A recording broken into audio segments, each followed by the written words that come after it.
Ang karapatang pulitikal ay mga karapatan na may kaugnayan sa partisipasyon at paglahok ng mga mamamayan sa proseso ng pamahalaan at politika.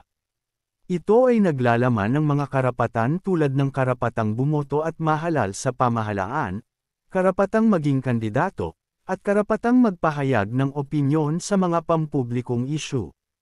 Ang mga karapatang pulitikal ay naglalayong palakasin ang demokratikong proseso at bigyang kahulugan ang pagkakapantay-pantay ng bawat mamamayan sa pagdedesisyon at pagpapatakbo ng bansa.